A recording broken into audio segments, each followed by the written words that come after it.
आता ज्या आपण तोंडानं बोलतोय किमान तेव्हा एखादा 100,000 रुपयाचा बोनस पर क्विंटलनं दिलं पाहिजे, असं कधी वाटलं का तुम्हाला? 15 वर्षाच्या काळात एकही डाव बोनस दिला नाही अध्यक्ष महोदय. एकही डाव जास्तीचा भाव कमी देतोय म्हणून बोनस दिला नाही. अध्यक्ष महोदय, आम्ही पाहतोय का फक्त 15% नफा धरून नाही काढला.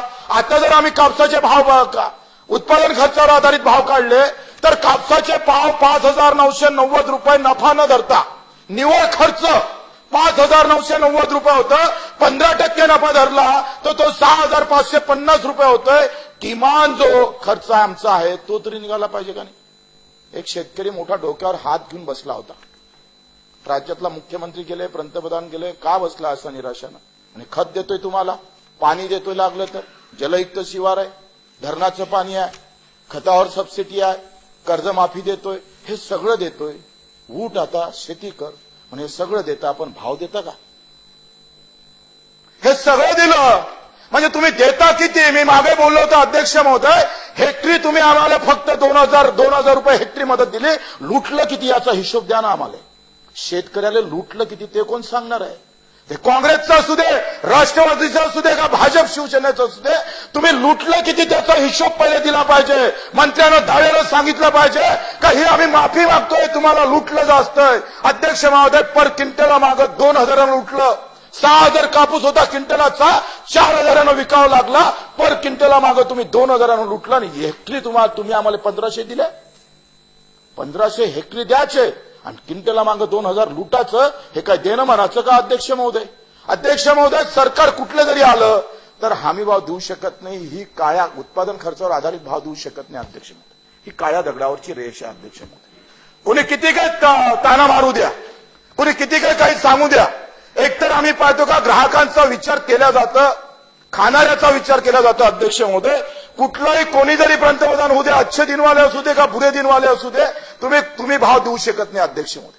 आणि मग याच्यातला एक मार्ग, एक पर्याय आहे. मुख्यमंत्री महोदय म्हणते का आम्ही शेतकऱ्याला उभं करू, पण शेतकऱ्याला उभे करू काय करून उभे करणार आहे तुम्ही? पाणी दिल्यानं शेतकरी उभा राहणार आहे का?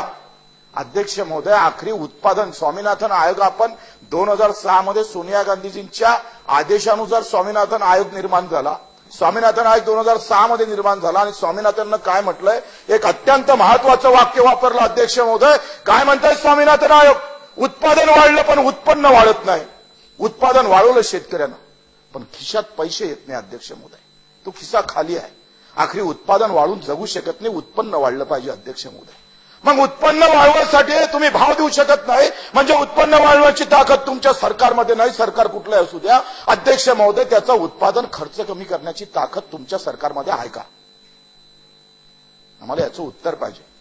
एकनाथजी खडसेच्या माध्यमातून जे इथं येऊन आम्ही या टेबलावर हात देऊन घेतण्याची सांगत होते का मोठ्या आशेनं आम्ही तुम्हाला सांगतोय का तुम्ही इथूनच मागं करताना विरोधी पक्ष असताना माझा जो शब्द अजूनही आठवतोय का रोजगार हमीतून जेथपर्यंत पेरणी ते कापणीपर्यंत तुम्ही एमआरएचएस मधून मजुरीचा खर्च करत नाही तोपर्यंत उत्पादन खर्च करण्याची कुठलीही ताकद कुठल्याही सरकारमध्ये नाही. ब्रह्मदेव येऊन जरी बसवला ना तर त्याच्या हाती नाडी सापडत नाही शेतकऱ्याची.